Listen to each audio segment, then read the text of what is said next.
¿Cómo va, gente? Bueno, les cuento que el problema se sectoriza acá, en esta parte de la cañería.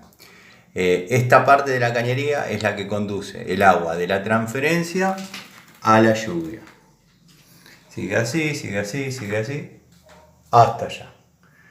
Bueno, hay dos soluciones. Están en cada uno del plomero que esté trabajando.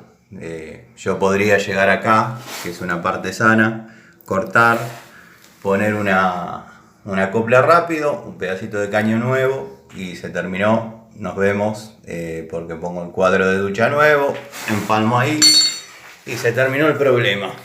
Pero bueno, uno cuenta con la confianza del cliente. Entonces, ¿qué vamos a hacer?